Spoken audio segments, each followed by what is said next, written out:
Hello everyone, welcome back to my channel. Welcome to let's set Somen. আর আমি সোমেন চলে এসেছি নতুন একটা ব্লগ নিয়ে। দেখো, প্রথমে কিন্তু খাওয়া দাওয়া দেখেই তোমাদেরকে শুরু করলাম। এমনি তোমরা রাখো সাগরে আমাকে বলতেই থাকো, আবার এই ভিডিওটা শুরুই করলাম খাওয়া দাওয়া দেখি। আজকে কিন্তু সকালবেলা উঠে কিন্তু গতকালের খিচুড়ি, ডিম ভাজা আর গোটা একটা পেঁয়াজ দিয়ে কিন্তু আজকে খাওয়া দাওয়াটা শুরু করছি। আর প্রচণ্ড গরম। কালকে যে এত বড় একটা সাইক্লোন গেছে মনেই হচ্ছে না, কারণ এত পরিমাণে আজকে রোদ উঠে গেছে। কিন্তু ঘরে এখন অবধি জল জমে রয়েছে, বাইরেও জল। আর ঘড়িতে বাজে প্রায় 10:30। তখন আমি খেতে বসে গেছি আর খাওয়া দাওয়াটা কমপ্লিট করে কিন্তু আজকে অনেক কাজ রয়েছে। কারণ আজকে ভাবছি যে জল থাকুক ঘরে, যাই থাকুক, তবে আজকে রেশনটা আনতে যেতেই হবে। কারণ আজকে কিন্তু ডেটটা হয়ে গেছে 28শে মে। আর 28শে মে অর্থাৎ 29-এর পরে কিন্তু গেলে আমাদের এতে মানে রেশনে চাল বা গম পাওয়া যায় না। তো তার জন্য কিন্তু আমাকে আজকে যেতেই হবে, যেন তেন প্রকারেণও। তাই জন্য আমাকে ভাবলাম যে একটু তাড়াতাড়ি বেরিয়ে যাব। তো তাই জন্য তাড়াতাড়ি করে খাওয়া দাওয়াটা করে নিচ্ছি, স্নানের আগেই চলে যাব। তোমরা অনেকেই আমার ইউপিআই যে স্ক্যানারটা ছিল বা কিউআর কোড, সেটা চেয়েছিলে, তোমাদেরকে দিলাম। তোমরা যারা ইচ্ছা অনুযায়ী যদি কেউ ভাবো সাহায্য করবে তাহলে তোমরা করতে পারো, তোমাদের ইচ্ছা সেটা। আর এরপরে কিন্তু আমি খাওয়া দাওয়াটা করে নিচ্ছি। খাওয়া দাওয়া করার পরে কিন্তু আমি চলে গেছিলাম রেশন আনতে। আর বাড়ি ফিরেই আজকে কিন্তু আর ভাত বানাইনি, অনেকটা খিচুড়ি রয়েছে। যদি ভাত বানিয়ে ফেলি তাহলে কিন্তু খিচুড়িগুলো নষ্ট হবে। এদিকে দেখলে কুমড়ো ভাতে, এদিকে ছিল ডাল, এদিকে ছিল পনিরের তরকারি, আর ওইদিকে ছিল একটা সবজি। চলো তোমাদেরকে সবজিটাও দেখিয়ে দিই এরপরে। তো এই ছিল আমাদের সবজি, অনেক রকম সবজি দিয়ে দিদি করেছিল। আর চলে এসেছি খাওয়ার আগে কিন্তু তোমাদেরকে দেখিয়ে দেবো যে আজকে কী রেশন কী আনলাম। না থাক, আগে খেয়ে নিই বলো, তারপরে তোমাদেরকে দেখাবো। তো খেতে বসে গেছি। এতটাই গরম ছিল যে এসেই আমি জামা কাপড়টা আগে ছেড়ে ফেলেছি আর দিদির বাড়ি হয়েই এসেছি। তো সেখান থেকেই খাবারটা একেবারে নিয়ে তারপরে ফিরলাম। এখন ঘড়িতে বাজে 1:30, আর 1:30-র একটু বেশি হয়ে গেছে। ভাবলাম যে খাওয়া দাওয়াটা করে নিই, দুপুরের খাওয়া দাওয়াটা কমপ্লিট হয়ে যাবে। আর তারপরে কিন্তু প্রচুর কাজ রয়েছে, সেটা তোমরা পুরোটা ভিডিও দেখতে থাকবে এবং দেখতে থাকলেই তোমরা দেখতে পাবে আজকে কি কাজ করেছি, কি না করেছি শুধু দেখবে। কারণ আমাদের ঘরে যা পরিস্থিতি, আর জলটা একটু কমেছে, বালতি জল ছেঁচতে হবে, জানো তো। এর আগের বছরে যখন জল ছেঁচেছিলাম তখন মা ছিল, তাই জন্যই তো তোমাদের কাছে সাহায্যের একটু হাত বাড়িয়েছি। তোমরা যদি সাহায্য করো তাহলে হয়তো আমার কিছুটা কষ্ট কম হবে। আসলে এই সাহায্যটাই যদি আমি বোকামি না করে মা চলে যাওয়ার সময় দিতাম, তাহলে হয়তো এতদিনে তোমরা অনেকটা সাহায্য আমায় করতে পারতে। কিন্তু কি বলো তো, সময়ের সাথে সাথে মানুষ ম্যাচিওর হয়। তো সেই সময় অনেক ইম্যাচিওর ছিলাম, অনেক কিছু বুঝিনি, অনেক কিছু থেকে সরে এসেছিলাম। তবে তখনও অনেকে তোমরা বলেছিলে যে দাদা তোমার স্ক্যানারটা দাও, ভাই তোমার স্ক্যানারটা দাও, আমরা কিছু সাহায্য করতে চাই। তখন বুঝিনি কেন করব, বা কিছু করলে কি কিছু ক্ষতি হতে পারে বা কিছু। তবে ধীরে ধীরে বুঝেছি যে না, তোমরা প্রত্যেকে আমার পরিবারের মেম্বার, তোমাদের সাথে কিছু শেয়ার করতে আমার অসুবিধা নেই। প্রত্যেকে যদি কন্ট্রিবিউট করতে চাও স্বেচ্ছায় তাহলে করতেই পারো। তো আমি এদিকে দেখিয়ে দিলাম কতটা জল জমেছে। আর এদিকে দেখো এক গামলি গম আমাদের নষ্ট হয়ে গেছে পুরোপুরি, জানো তো। এদিকে রেশন নিয়ে চলে এসেছি, সেটাই তোমাদের ব্যাগের ভেতর দেখানোর জন্য গেলাম। ওই যে ওখানে রয়েছে গম, আর গমের মধ্যেই কিন্তু রয়েছে আমার রেশন কার্ড। আর এছাড়াও এনেছি চালটা এই যে একটু ভিজে মতো ছিল, কারণ বৃষ্টি হয়েছে তো সব জায়গাতে জলের ছাট পড়ে হয়তো একটু ভিজেই গেছে চালটা। এই চালটা বেশ পরিষ্কার দিয়েছে এবারে, জানো তো। চলো ঘরের দিকে যাওয়া যাক। ঘরের অবস্থা তোমাদের আর নতুন করে কি দেখাবো। চারিদিকে জল থইটা কমেছে, কিন্তু চারিদিকে কাদা নোংরা হয়ে রয়েছে। এদিকে ফ্যানটা চালিয়ে দিয়েছি আমি, কারণ এই ঘরটা এবারে মুছতে হবে। ওই যে ওই দিকটাতে প্রচণ্ড কাদা, আর ওই দিকটা দিয়ে কিন্তু মোছাটা শুরু করব। চারিদিকটা পরিষ্কার করতে থাকি, তাহলে কিন্তু কথা বলতে বলতে কাজগুলোও হয়ে যাবে। ভাবলাম যে এই ঘরটা দিয়ে শুরু করি। প্রতি বছরই বাবা এই ঘরটায় থাকতো, তাই বাবার ঘরই আমি বেশি করে বলি। তো বাবার ঘরে কিন্তু জল খুব একটা বেশি কম, মানে বেশি জমতো না। আর জমলেও যদি এখন জমে তাহলে 1 ঘন্টা পরে কমে যেত। তো আমরা আগের বছরে এই ঘরেই ছিলাম, কিন্তু এবারে যেহেতু সিমেন্ট বেঁচে গেছে, আরও অনেক যাবতীয় জিনিস কিন্তু এই খাটের ওপরে তোলা, তাই এর ওপরেও বসে খাওয়ার উপায় নেই, কিছু করার নেই। তাই জন্য আমাদেরকে অনেকটা কষ্ট করতে হচ্ছে এইবারে। আর এইবারে তো আমি একা, আগেরবারে মা ছিল। এই যে জলটা পরিষ্কার করা, জল কমে যাওয়ার পরে ভালো করে পরিষ্কার করে মোছা, সব দায়িত্ব ছিল মায়ের। কিন্তু মা যেন সব দায়িত্ব আমার ওপর বোঝা চাপিয়ে দিয়ে চলে গেল। এখন নিজে যখন এত কিছু খাটি খুব কষ্ট হয়। কারণ এই যে খেয়ে উঠলাম, খেয়ে উঠেও কিন্তু একটু আমার শান্তি নেই। কারণ এবার এখন আমাকে বসে পড়তে হয়েছে চারিদিকে ঘর মুছতে। কারণ ঘরটা না মুছলে তো আমার কাজ শেষ হবে না, আর কাজ না শেষ হলে তো আমি নিজেই দুদণ্ড শান্তি পাবো না। মনে হবে কিছু একটা কাজ ফেলে রাখলাম। আর ঘরটা এমন অপরিষ্কার হয়ে রয়েছে যে এভাবে একটা মানুষ থাকতে পারে না। তাই জন্য তো তোমাদের কাছে সাহায্যের হাতের জন্য কিউআর কোডটা দিলাম। তোমরা পছন্দ মতো নিজেদের ইচ্ছে হলে যদি মন চায়, আমি তো কারো কাছ থেকে জোর করে কিছু আদায় করতে পারি না, বা জোর করে তো কারো কাছ থেকে কিছু নেওয়া সম্ভব না। তোমরা যদি ভালোবেসে দিতে চাও অবশ্যই দিতে পারো। আমার এই কষ্টের দিনগুলো দেখে যদি তোমরা মনে হয় যে এই মা বাবা চলে যাওয়া অনাথ শিশুটিকে যদি একটু কিছু হলেও সাহায্য করা যায়, সেই জন্য। তোমরা অনেকে বলেছো যে হাত পাত আছে, কাজ করে খেতে পারো না। বিশ্বাস করো, আমি যেদিন কাজ পাবো সবার আগে তোমাদেরকেই জানাবো। কর্মসংস্থানের জোগাড় যদি হতে পারে না, আমার থেকে ভালো আর কেউ হবে না। এই ভিডিওটা যখন ভয়েস দিচ্ছি তার অনেক আগে তো ভিডিওটা শ্যুট করা, কিন্তু যখন ভয়েস দিচ্ছি তার 10 মিনিট আগে আমার কাছে একটি ফোন এলো একটি কাজের জন্য। তবে সেখানে আমার ট্যালি নামক কোর্সটি, কম্পিউটার কোর্সটি করা নেই বলে আমি কাজটি পেলাম না।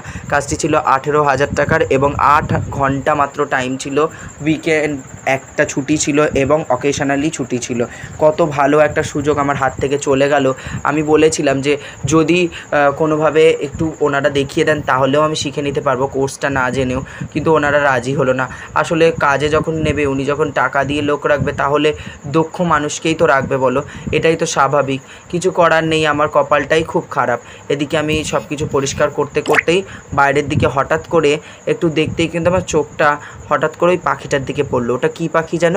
ঘুঘু পাখি। বাবা বলতো ঘুঘু পাখি বাড়িতে চড়া নাকি খুব খারাপ, কারো ভালো হয় কারো খারাপ। আমাদের ক্ষেত্রে খারাপটাই হয়েছে। প্রথমে 2টো ঘুঘু পাখি চড়তো, তখন আমার বাবা এবং কাকা মারা যায়। তারপরে যখন ঘুঘু পাখি চড়া শুরু হলো, তারপরে আমার ঠাকুরদা মারা গেল, তারপরে আমার মাও মারা গেল, তখন একটি ঘুঘু চড়তো। এখন একটি ঘুঘু এসে আমার বাড়িতে চড়ছে। এবার বোধহয় আমার পালা। ঠিক বললাম কি ভুল বললাম তোমরাই কমেন্টে জানিও। তারপরে দেখো সন্ধে হতেই দিদি বাড়িতে এসেছিলো, ভাগ্নে এসেছিলো। দিদি বললো আমি বাড়িতে আছি, তোরা যা একটু খাবার নিয়ে আয়। দিদি টাকা দিয়ে পাঠিয়ে দিল, কী কী কিনতে হবে সেগুলো বলে দিল। তাই জন্য চলে এসেছি। ভাগ্নে এখানে দাঁড়িয়ে রয়েছে, কারণ ভাগ্নেই জেদ ধরেছিল কী খাবো মামা। তাই জন্য আমরা খাবার কিনতে চলে এলাম। আমি আর কোথায় টাকা পাবো বলো? দিদি বললো যে আজকে কিছু খাবার নিয়ে আয়, তো হঠাৎ করে নিয়ে চলে এলাম। এই যে এখানে এর মধ্যে আমি সব কিছু গুছিয়ে নিলাম। আর দিদির সাইকেলটা নিয়ে এসেছি। আমার সাইকেলের অবস্থাটা খুব খারাপ, আবার পেছনের চাকার যে স্পোকটা হয় সেটা আবার ভেঙে গেছে। 300 টাকা লাগবে নাকি খরচ করতে সারাতে। তো আমার সেইটা নিয়েও একটা চিন্তা রয়ে গেছে যে কি করব, কি করে সারাবো। কারণ মাথার ওপর বোঝের পর বোঝ। কখনো কখনো মনে হয় সব কিছু ছেড়ে যদি কোথাও চলে যেতে পারতাম সব থেকে ভালো হতো। কারণ প্রচণ্ড কষ্ট হয়, এত বোঝ আমি আর নিতে পারছি না। এই ছোট্ট ক্ষুদ্র মস্তিষ্কে এত বৃহত্তর চিন্তা নিয়ে আমি আর ঘুরে বেড়াতে পারছি না। একে বাড়ির চিন্তা, ট্যাক্স খাজনা মেটানো নেই, তারপরে বাড়িতে জল নেই, জলের জন্য দূরে যেতে হয়, অশান্তি ঝামেলা পোহাতে হয়। তার সাথে আবার বাড়ির কত কাজ বাকি রয়েছে, সাথে নিজের কর্মসংস্থানের জোগাড় নেই, টাকা পয়সার কোনো বালাই নেই, আসা যাওয়ার কোনো নামগন্ধ নেই। তাছাড়াও এই যে আর কোন দিকে যাব আমি সব চিন্তা করতে করতে নিজেকেই পাগল মনে হয়। এক এক সময় ভাবি সব কিছু ছেড়ে চলে যাই। তখন মায়ের কথা মনে হয় যে না, মা কত যুদ্ধ করে লড়াই করে এখানে টিকেছিল। সেই সমস্ত দিনগুলো তো তোমরা অনেকে জানোই না, তোমাদের সাথে একদিন গল্প করে সব বলবো। আমার মা কত অত্যাচার সহ্য করেছে আমার এই বাড়িতে, মানে আমাদের বাড়িতে তখন যৌথ পরিবার ছিল। আমার ঠাকুমা, আমার পরিবারের বাকিরা কীভাবে অত্যাচারিত করেছে আমার মাকে, সেসব কিছু দিনগুলো কিন্তু আমি চোখের সামনে দেখেছি। তোমাদের সাথে এক একটি করে গল্প আমি এক একটি ব্লগে করবো। তোমরা তার জন্য বলবো যে প্রতিটি ব্লগ মনোযোগ সহকারে দেখো, প্রথম থেকে শেষ অবধি দেখো। প্রথমটুকু দেখে শেষেরটুকু দেখে বেরিয়ে যেও না, তাহলে কিন্তু তোমরা এই গল্পগুলো জানতেই পারবে না। সে মানুষটা নেই, তবে এই সমস্ত স্মৃতিচারণের মাধ্যমে কিন্তু মানুষটি থেকে যাবে আমাদের মধ্যে। তো আমি সেই কষ্ট দুঃখগুলো অনেক দেখেছি। তো তাই জন্য নিজের বাড়িতে এখন তোমরা অনেকেই বলবে আমি কেন ডিভিশন করেছি, কেন আমি নিজের মতো করে আলাদা হয়ে গিয়েছি। সেটার পেছনে অনেকটা কারণ রয়েছে, সব কিছু তোমাদেরকে ধীরে ধীরে বলবো। তো দিদি যে খাবারগুলো আনতে দিয়েছিলো সেগুলো নিয়ে চলে এসেছি। এর মধ্যে ছিল চিকেন পকোড়া, ফিশ ফিঙ্গার আর তার সাথে ছিল মোগলাই পরোটা। আর তবে এটা চিকেন মোগলাই ছিল না, নর্মাল এগ মোগলাই ছিল। তো তারপরে দিদি সব কিছু বেড়ে ফেললো আর সাজিয়ে ফেললো। তারপরে তরকারিটাও ঢেলে ফেললো। আর এই তরকারিটা ঢেলেছিল থালার মধ্যে, 2টো থালা ব্যবহার করেছিল। দিদি তো নিজেই সব কিছু আনতে দিয়েছিলো, তাই নিজের হাতে সব কিছুকে সাজিয়ে ফেললো। সাজিয়ে ফেলার পরে আমি প্যাকেটটা ফেলতে চলে গেলাম। ভাগ্নে তো সেটাও দেখাতে বাকি রাখলো না। এখানে এবার আমরা খেতে বসে যাবো, আর মোটামুটি কোনো কাজ নেই। এই খাওয়া দাওয়াটা কমপ্লিট করে নিতে পারলেই কিন্তু আজকের মতো কাজ শেষ। দিদিও বাড়ি চলে যাবে, আর এই কিছু খাওয়া দাওয়া হয়ে গেলেই আমরা ঘুমিয়ে পড়বো। আমরা একটা মোগলাই এনেছিলাম, তার মধ্যে ছিল 6 পিস। তো 2 পিস করে 3জনে ভাগ করে খেয়ে নেবো। আর তার সাথে 3টে চিকেন পকোড়া আনা হয়েছিল, আর সাথে একটা ফিশ ফ্রাই আনা হয়েছিল। আবার ভুল বললাম, ফিশ ফিঙ্গার আনা হয়েছিল, যেটা প্রধানত আনা হয়েছিল টেস্ট করার জন্য যে ওই দোকানের ফিশ ফিঙ্গারটা কেমন খেতে। তো প্রথমেই আমরা মোগলাই পরোটাটাই একটু করে খাচ্ছি। আর ওইদিকে কেন দেখালাম বলো তো, ওইদিকে দিদির ভিডিও চলছিল, তাই জন্যই ওদিকে দেখালাম। আর আমার ক্যামেরাটাই কেমন কালো কালো লাগছে, তবে দিদির ফোনটা তো খুব দামি, তাই দিদির ফোনটাতে বেশ ভালো লাগছিলো। জানি না কবে কিনতে পারবো, একটা সাইকেলের অবস্থা যা হয়ে এসেছে, সাইকেলটা নিয়ে আর হয়তো কোথাও যেতেও পারবো না। তবে বাড়ি থেকে তেমন একটা বেরোই না, তবে এবার কলেজে ভর্তি হলে তো রোজ যাতায়াত করতেই হবে বলো। চিন্তা বেড়ে চলেছে যে কী করব দেখা যাক এবার। আর সত্যি কথা বলছি যে কাজ নিয়ে এত পাগল হয়ে এসেছি যে এত মানুষ এত খারাপ কিছুতে করে বিদায় নিচ্ছে, কেন নিচ্ছে সেটা আজকে বুঝতে পারছি। কারণ এই সমস্ত কারণের জন্যই তারা নিচ্ছে। তো আমি এখানে ফিশ ফিঙ্গারটা ট্রাই করলাম, সত্যি কথা বলতে ভালো ছিল বেশ। তো আমি নিজে একটু খেলাম আর তারপরে দিদিকে বললাম দিদি ট্রাই কর।